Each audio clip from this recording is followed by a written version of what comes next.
नास्तिक को भी सुख देते हैं, आपको क्यों नहीं देंगे? कदाच आपको सुख न मिले तो ऐसा समझो कि मैं लायक नहीं, बहुत सुख मिलेगा मैं पाप करूंगा, बहुत सुख मिलेगा मेरा मन बिगड़ जाएगा, इसीलिए भगवान ने ज्यादा सुख नहीं दिया। भगवान की भक्ति भगवान के लिए करो। निष्काम भक्ति में जो आनंद आता है ऐसा आनंद कहीं भी नहीं। प्रभु प्रेम में जिसका हृदय पिघला हुआ रहता है, श्री कृष्ण सेवा स्मरण में जो अपने देह को भूल गया है, उसके पीछे पीछे मुक्ति चलती है। मुक्ति भक्ति की दासी है। मुक्ति द्वारि चतुर्विधापि किमियम दास्याय दोलायते। भगवान के भक्त भगवान के पास मुक्ति भी नहीं मांगते। मुक्ति कहाँ जाएगी? पुत्र लायक होवे तो पिता अपना सर्वस्व पुत्र को देता है। पुत्र लायक न होवे तो पिता 1 रुपया देने में भी थोड़ा विचार करता है, उसको भी अक्ल नहीं है कैसा उपयोग। भगवान को सुदामदेव ने सर्वस्व अर्पण किया। सुदामा को भगवान ने अपना सर्वस्व दे दिया। कितना दिया? भगवान कुछ बोले नहीं, सुदामदेव के चरण में मस्तक रखा। मित्र मैं तेरे को वंदन करता हूं, मैं तेरे को कुछ भी नहीं देता, तेरे आशीर्वाद से सब कुछ मेरे को मिला। इतना दिया, भगवान बोले नहीं। जो ईश्वर के साथ अतिशय प्रेम करता है उसको परमात्मा परमात्मा बना देते। पूर्णस्य पूर्णमादाय पूर्णमेवावशिष्यते। अल्प शक्ति अल्प बुद्धि जीव अपूर्ण है, परमात्मा परिपूर्ण है। जो परमात्मा के साथ अतिशय प्रेम करता है उसको भगवान परिपूर्ण बना देते। सुदामदेव को द्वारका नाथ बना दिया है। भक्ति का अधिकार सभी को दिया है, ज्ञान का अधिकार सभी को नहीं दिया है। वेदांत के ग्रंथों में साधन चतुष्टय संपन्न जो है उसी को ब्रह्म विद्या का अधिकारी माना है। ब्रह्म ज्ञान के अधिकारी सभी जीव नहीं है। ब्रह्म ज्ञान पचाना बड़ा कठिन है। बंगला में रहता है जिसका जीवन बहुत विलासी है उसको उपनिषद पढ़ने का अधिकार नहीं है। विरक्त ही ज्ञान को पचा सकता है। वेद के 3 भाग है, संहिता, ब्राह्मण और आरण्यक। संहिता में मंत्र होते हैं और मंत्रों का यज्ञ में उपयोग कैसा करना चाहिए वो ब्राह्मण ग्रंथ में बताया है। वेदों की समाप्ति आरण्यक में होती है। आरण्यक में ही उपनिषद है।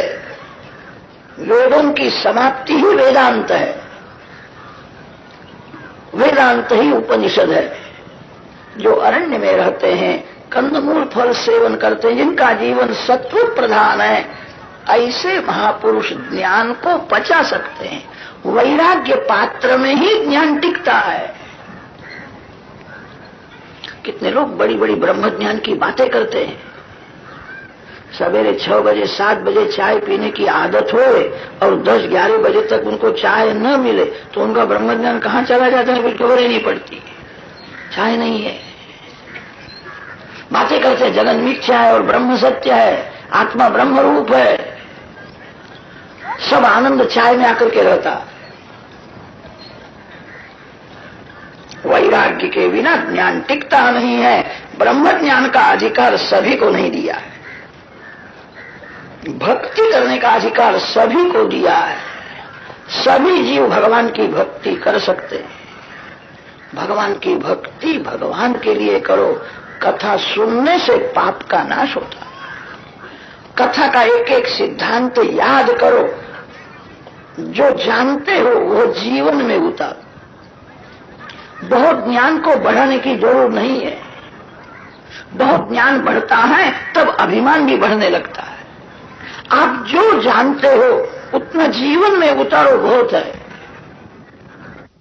ज्ञान जब क्रियात्मक होता है तभी अभिमान मरता है। ज्ञान के अनुसार क्रिया करो। मानव मूर्ख नहीं है, मानव ज्ञानी है, उसका ज्ञान शब्दात्मक है। जो ज्ञान के अनुसार क्रिया नहीं करता उसकी क्रिया के अनुसार ज्ञान हो जाता है।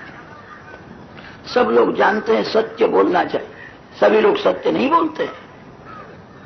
थोड़ा लाभ होता हो तो मानो झूठ बोलता है और मन को समझाता है व्यवहार में तो थोड़ा झूठ बोलना ही पड़ेगा, झूठ बोले बिना व्यवहार नहीं होता। थोड़ा पाप लगेगा, मंदिर में जाकर के 11 रुपया भगवान को अर्पण कर दूंगा और भगवान को कहूंगा मेरे सब पाप को जला देना।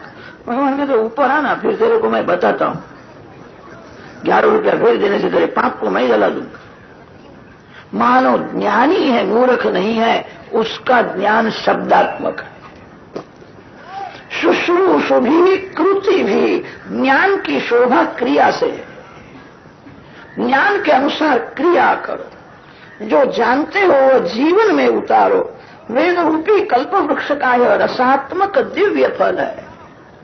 निगम कल्पतरो गलितम फलम सुख मुखादमृत द्रव संयुतम पिबत भागवतम रसम आलयम। भक्ति रस में अपने मन को सर्वकाल तरबोल रखो। भक्ति की समाप्ति न करो। कथा सुनते हो, आपसे हो सके तो आज से भोग की समाप्ति कर डालो। बहुत सुख भोगा, सुख भोगने से क्या मिला? अति सुख भोगने से मन बिगड़ गया, तन बिगड़ गया। सुख भोगने से शांति मिली नहीं है। अब कोई सुख भोगना नहीं है। कथा सुनने के बाद भोग की समाप्ति करो, भक्ति की समाप्ति करना नहीं। जिस दिन इस शरीर की समाप्ति, उस दिन भले भक्ति की समाप्ति हो। एक भाई ने पूछा था, महाराज मैंने 3 करोड़ जप किया है, अब मेरे को पूर्णाहुति करना है, समाप्ति करना है, समाप्ति में क्या करना पड़ता है? कोई ऐसा पूछने के लिए नहीं आता, बहुत दिन से मैं दाल भात खाता हूं, अब दाल भात की समाप्ति कर देना है। अरे भोजन की समाप्ति नहीं होती, भजन की समाप्ति कैसी हो? जीवन के अंतिम दिवस में भी पेट की पूजा करनी पड़ती है, कुछ खाना पड़ता है। मानव भोजन की समाप्ति नहीं करता, भजन की समाप्ति क्यों करता है? जिस दिन इस शरीर की समाप्ति, उस दिन भले भक्ति की समाप्ति होवे। भक्ति रस में अपने मन को तरबूज रखना है। भगवान का ध्यान करो, प्रेम से पूजा करो, भगवान के नाम का जप करो, मन से भगवान का सतत स्मरण करो। रसम आलयम लय पर्यंतम इति आलयम। पिबत भागवतम रसमालयम। मुहुरहो रसिका भुवि भावुका।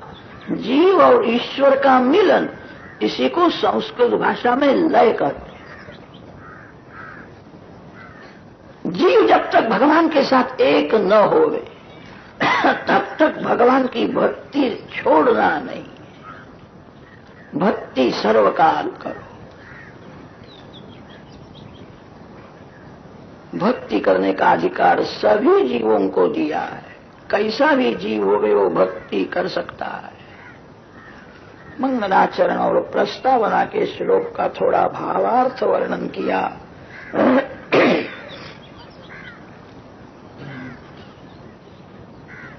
नैमिषे निमिष क्षेत्रे ऋषयः शौनकादयः सत्रं स्वर्गाय लोकाय सहस्र सममासतो। एक बार ऋषियों को ऐसी इच्छा हुई, दिन भर हमको भक्ति करना है। ऐसी कोई पवित्र भूमि मिले कि जो भूमि हमको भक्ति में साथ देवे। गृहस्थ का घर बहुत पवित्र नहीं होता है। गृहस्थ के घर में काम के परमाणु घूमते रहते हैं। गृहस्थ के घर में जानते अजानते पाप हो जाता है। घर में भक्ति होती है, घर में सर्वकाल भक्ति नहीं होती। और ऋषियों को ऐसी इच्छा हुई सर्वकाल भक्ति करना है। ऐसी कोई पवित्र भूमि होवे जो भूमि हमको भक्ति में साथ देवे। भूमि की असर मन के ऊपर होती है। गृहस्थ का घर भोग भूमि है। भोग भूमि में सर्वकाल भक्ति नहीं हो सकती है। ऋषियों ने ब्रह्मा जी की प्रार्थना की, ऐसी कोई पवित्र भूमि बताओ। ब्रह्मा जी ने ऋषियों को एक चक्र दिया है और कहा है इस चक्र के पीछे पीछे चलो, ये चक्र जहां स्थिर हो जावे वहां बैठ जाओ। ऋषि चक्र के पीछे पीछे चलते हैं, इसी पवित्र भूमि में यह चक्र शांत हो गया। नेमया यत्र शीर्यन्ते, थोड़ा विचार करो तो ध्यान में आवेगा। मानव का मन चक्र के जैसा घूमता ही रहता है। मन को एक ठिकाने स्थिर रहना अच्छा नहीं लगता है। मन चक्र के जैसा चंचल है। यह मनोमय चक्र इस भूमि में शांत हो गया। यह भूमि ऐसी दिव्य है, इस भूमि के परमाणु में ऐसी दिव्य शक्ति है, बिगड़े हुए मन को शुद्ध कर देती। ऋषियों को ऐसा अनुभव हुआ है, इसीलिए ऋषि यहां बैठे हैं। इसका नाम नैमिषारण्य। शास्त्रों में 7 पुरियों का वर्णन आता है और 7 अरण्यों का वर्णन आता है। धर्मारण्य, चंपारण्य, काम्यकारण्य, बद्रिकारण्य, दंडकारण्य, नैमिषारण्य, 7 अरण्यों का वर्णन आता है। नैमिषारण्य अतिशय श्रेष्ठ है। सभी ऋषि महात्मा इस पवित्र भूमि में विराजमान होकर के ध्यान धारणा करते हैं, इसलिए भूमि अति पवित्र है। ऋषि यहां आए हैं, ब्रह्म सत्र किया है। यज्ञ और सत्र में अंतर होता है। जहां एक ही यजमान है उसको यज्ञ कहते हैं, जहां सभी यजमान हैं उसको सत्र कहते हैं। सत्रम स्वर्गाय लोकाय सहस्र सममासत। यज्ञ उसको कहते हैं जिसकी फल में विषमता है। सत्र उसको कहते हैं जिसका फल समान भाव से सभी को मिलता है। जहां फल में समता है उसको सत्र कहते हैं। फल में जहां विषमता है उसको यज्ञ कहते हैं। यज्ञ में एक ही यजमान होता है। एक ही यजमान को यज्ञ का 16 हानि फल मिलता है। यज्ञ में कोई सेवा करता हो उसको 16 हानि फल नहीं मिलेगा। जो संकल्प करता है, जो ब्राह्मणों को दक्षिणा देता है, उसी को यज्ञ का 16 हानि फल मिलता है। यज्ञ में कोई सेवा करे उसको 2 आनी 4 आनी सेवा के अनुसार उसको फल मिलेगा। यज्ञ उसको कहते हैं जहां फल में विषमता है, वही यज्ञ है। सत्र उसको कहते हैं जहां सभी को समान फल मिलता है। भागवत की कथा ज्ञान सत्र है। कथा में जितने बैठे हैं सभी यजमान हैं। सत्रम स्वर्गाय लोकाय सहस्र सममासत। कोई वैष्णव बहुत गरीब हो उसको पैसा देने की जरूरत नहीं है। भागवत को भगवान का स्वरूप समझ करके वंदन करे, शांति से कथा सुने। हजारों रुपया का जो खर्च करता है उसको जो फल मिलेगा वही फल उस गरीब वैष्णव को भी मिलेगा जिसने एक पैसा भी नहीं दिया।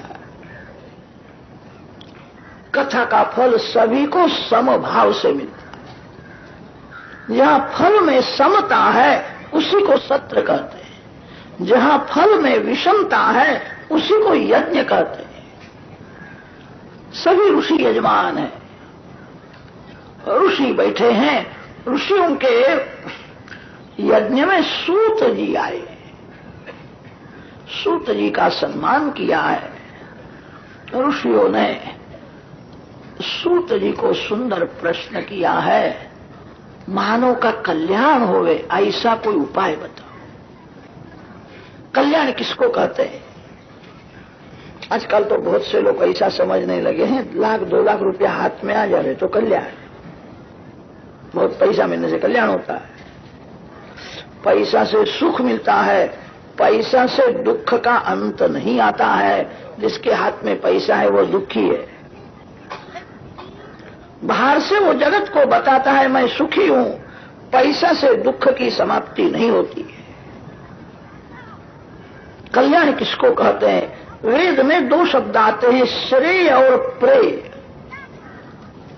थोड़ा समय तक जो प्रिय लगता है, थोड़े जीवों को जो अच्छा लगता है, उसको प्रेय कहते हैं। जो सभी को अच्छा लगता है और सर्वकाल अच्छा लगता है, कभी जिसमें अरुचि नहीं होती है। संसार के सभी विषय प्रेय स्वरूप है।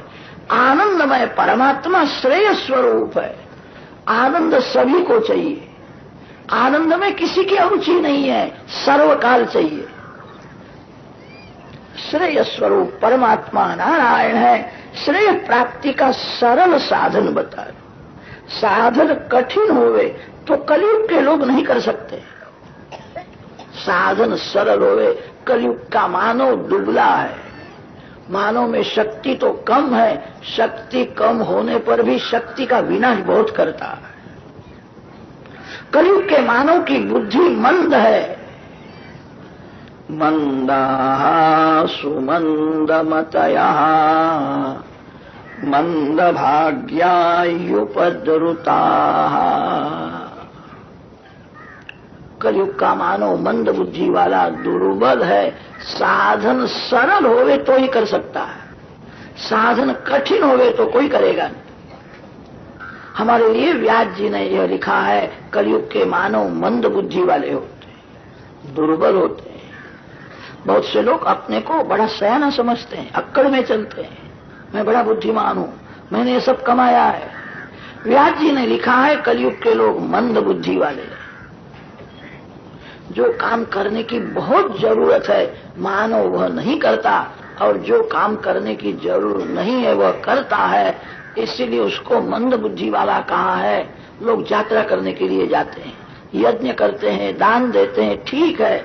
अति उत्तम तो यह है, घर में प्रातः काल में 4 बजे से 5:30 बजे तक शांति से भक्ति करो, आपका कल्याण होगा।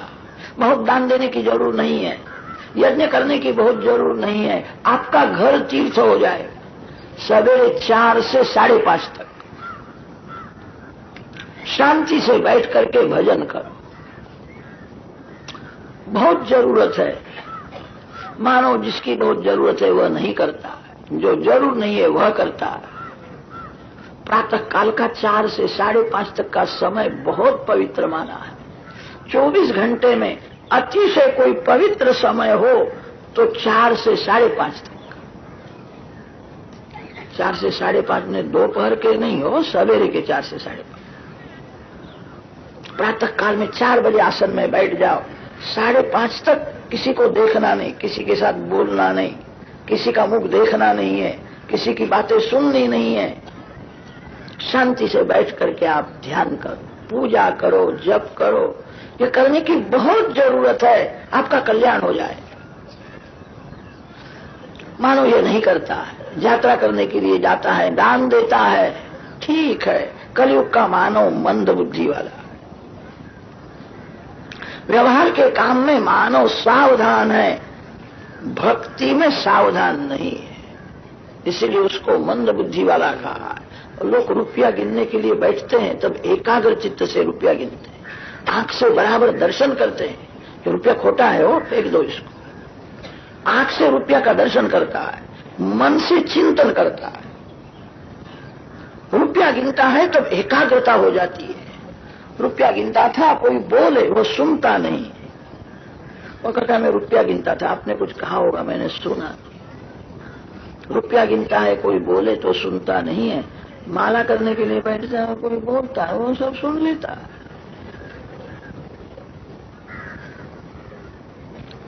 व्यवहार के काम में मानव सावधान है, भक्ति में मानव गाफिल है। इसलिए मानव को मंद बुद्धि वाला कहा। मंदाः सुमंदमतयः मंदभाग्यायुपद्रुता। भगवान श्री कृष्ण जगत में क्यों आते हैं, अवतार का कारण समझाओ। श्री कृष्ण की मधुर कथा अनेक बार सुनी है तो भी तृप्ति नहीं होती है। श्री कृष्ण दर्शन में तृप्ति नहीं होती है। जब श्री कृष्ण का दर्शन करो, प्रेम से दर्शन करो, आनंद आएगा। लोग सिनेमा देखने के लिए जाते हैं, एक बार देखे, 2 बार, 3 बार देखे, फिर मन उब जाएगा, फिर देखने की इच्छा नहीं होगी। भगवान का स्वरूप ऐसा दिव्य है, 3 बार नहीं 1000 बार दर्शन तृप्ति नहीं होती है। भगवान का दर्शन हृदय से भावपूर्वक। श्री कृष्ण क्षण क्षण में दर्शन में अलौकिक आनंद देते। प्रतिक्षणे नवम नवम नमामि नंद संभवम। श्री कृष्ण भगवान प्रतिक्षण में प्रेम से जो दर्शन करता है उसको अलौकिक आनंद देते हैं। भगवान के दर्शन में जिसको तृप्ति होती है वो वैष्णव नहीं है। भगवान क्षण क्षण में अलौकिक आनंद देते। और भगवान के दर्शन में आनंद आवे तो क्या आश्चर्य है। प्रेम से हरे कृष्ण कृष्ण कृष्ण हरे हरे प्रेम से बोलो। जब बोलोगे तब हृदय पिघलेगा, शरीर में रोमांच आएंगे, आंखें गीली हो जाएगी। भगवान का नाम क्षण क्षण में आनंद देता है। भगवान की कथा जब सुनो कथा में आनंद आता है। अनेक बार कथा सुनी है, कथा में तृप्ति नहीं होती। वयं तु न वितृप्यामः उत्तम श्लोक विक्रमे यच्छृण्वतां रसज्ञानम् स्वादु स्वादु पदे पदे। संसार के विषय भोगने के बाद तुच्छ लगते हैं। विषय मानव जब तक नहीं भोगता है तभी तक मीठे हैं, विषय भोगने के बाद कड़वे हो जाते हैं। जिसको श्रीखंड पूरी बहुत भाती हो उसको अच्छा श्रीखंड और पूरी खिलाओ। 2-4 कवल में तो उसको बहुत मजा आती है। श्रीखंड बहुत अच्छा है, बहुत अच्छा है। भूख शांत हो जावे, पेट भर जावे, फिर श्रीखंड में स्वाद नहीं रहता है। पेट भर गया है, तृप्ति हुई है, कोई श्रीखंड परोसने के लिए आवे, वह कहता आप ले जाओ, ऐसे देखने की भी इच्छा नहीं। कदाच कोई कि आपको तो बहुत भाता है, बहुत अच्छा है, भाता है, अच्छा है, पर देखने की भी इच्छा नहीं, ले जाओ यहां से। श्रीखंड खाने के बाद श्रीखंड को देखने की इच्छा नहीं होती, श्रीखंड में से मन हट जाता।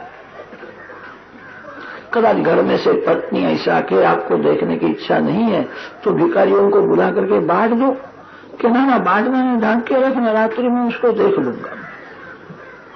अभी देखने की इच्छा नहीं, रात्रि में देखने की इच्छा है। विषय भोगने के बाद कड़वे हो जाते।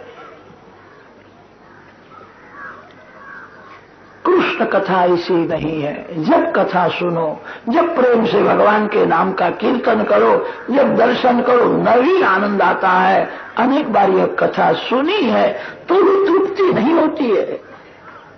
विस्तार पूर्वक आप कृष्ण कथा। शौनक मुनि ने प्रश्न किया है, सूत जी कथा के आरंभ में नर नारायण भगवान को वंदन करते। इस भूमि के मालिक देव नर नारायण भगवान है। भरत खंड के मालिक देव बद्रिकाश्रम में विराजमान नर नारायण स्वामी है। नारायणं नमस्कृत्य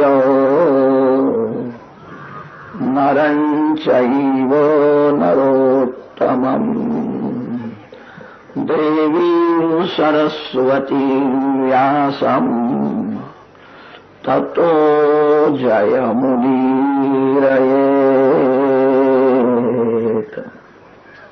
नर नारायण भगवान आज भी विराजमान। आप कभी अयोध्या जी में गए होंगे। अयोध्या जी में सरयू जी के अनेक घाट है। एक घाट का नाम है गुप्तार घाट। वहां के संत लोग ऐसा वर्णन करते हैं, श्री सीताराम जी का अंतिम दर्शन यहां हुआ। फिर सीताराम जी अदृश्य हो गए, भगवान गुप्त हो गए, इसलिए घाट को गुप्तार घाट कहते हैं। श्री कृष्ण भगवान गोलोक धाम में गए। सभी अवतारों की समाप्ति होती है, ऐसा व्यास महर्षि ने भागवत में वर्णन किया है। व्यास जी ने पंचम स्कंध में ऐसा लिखा है, नर नारायण भगवान आज भी है। नर नारायण अवतार की कभी समाप्ति नहीं होती है, आज भी प्रत्यक्ष विराजमान है। नर नारायण भगवान तपश्चर्या करते। दूसरे सभी अवतार जो थे थोड़ी लीला करके स्वयं में गए, रावण को मार डाला, राम राज्य में प्रजा अति सुखी हुई, सभी का कल्याण किया। श्री सीताराम जी स्वधाम में गए। नर नारायण भगवान आज भी है। तपश्चर्या का आदर्श बताते हैं। मानव को तप करने की बहुत जरूरत है। नर नारायण परमात्मा है तो भी तपश्चर्या करते हैं, आज भी तप करते हैं। बद्री नारायण भगवान की सेवा सब तपस्वी की सेवा है। राजा गिराज बद्री नारायण में लोग तो गर्म कुंड में स्नान करते हैं, भगवान के लिए गंगा जी का ठंडा जल आता है। बद्री नारायण में गर्म कुंड न हो तो बद्री नारायण में जाना अशक्य है। सभी लोग गर्म कुंड में स्नान करते हैं, भगवान के लिए गंगा जी का ठंडा जल आता है। प्रातः काल में 4 बजे के बाद नारायण को गंगा जल से अभिषेक होता है। तपश्चर्या करते। तपश्चर्या की बहुत जरूरत है, सभी को जरूरत है। भगवान जगत को समझाते हैं मैं ईश्वर हूं तो भी मैं तप करता हूं, आप भी तप करो। जो तप नहीं करता उसका पतन हो जाता है। तप शब्द को उल्टा दो तो पत हो जाएगा। तपश्चर्या की बहुत जरूरत है। बद्री नारायण में एक विशेषता है, माता जी को भगवान ने कहा है मेरे साथ में बैठना नहीं, बाहर जाकर के बैठो। बद्री नारायण में माता महालक्ष्मी जी मंदिर के बाहर विराज, अंदर अकेले नारायण है। नियम तो ऐसा है, लक्ष्मी नारायण साथ में ही विराजते, सीताराम जी साथ में विराजते हैं। बद्री नारायण भगवान जगत को समझाते हैं जिसको तपश्चर्या करनी है, द्रव्य का संग, बालक का संग, स्त्री संग, पुरुष का संग बहुत विघ्न करेगा। दूर रहो। जिस स्त्री को सतत भक्ति करनी है पुरुष शरीर से दूर रहे। जिस पुरुष को सतत भक्ति करनी है वह स्त्री से दूर रहे।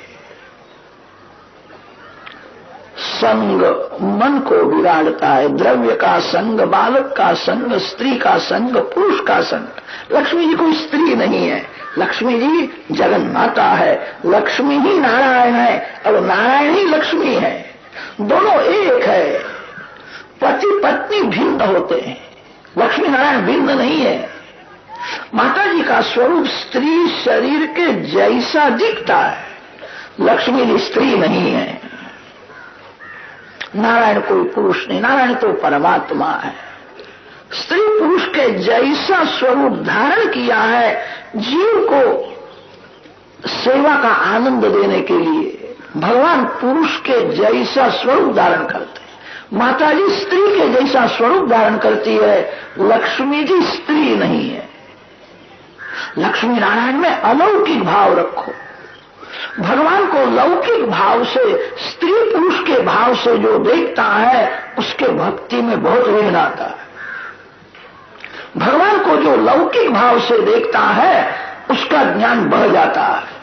भगवान का सभी दिव्य है, जन्म कर्म च में दिव्यम। आचार्यों ने वहां दिव्यम का अर्थ किया है अप्राकृतम, प्राकृत धर्मानाश्रयम। भगवान में अलौकिक भाव रखो। सीताराम जी को, राधा कृष्ण को, शंकर पार्वती को जो स्त्री पुरुष के भाव से, पति पत्नी के भाव से जो देखता है उसके भक्ति में विघ्न आता है। भगवान में अलौकिक भाव रखो। भगवान लीला लौकिक के जैसी करते हैं। महान आदर्श बताते हैं, नर नारायण भगवान की। इस भूमि के मालिक देव नर नारायण स्वामी है। नर नारायण भगवान को वंदन किया है, सरस्वती माता को वंदन किया है। सरस्वती ज्ञान शक्ति है। ज्ञान शक्ति सरस्वती माता को इसलिए वंदन किया, कथा में जो कुछ मैं सुनूं मेरे को याद रहे, मैं भूलूं नहीं। ज्ञान को प्राप्त करना कठिन नहीं है, सर्व काल ज्ञान में स्थिर रहना बड़ा कठिन है। सरस्वती माता ज्ञान शक्ति है। देवी सरस्वती व्यासम,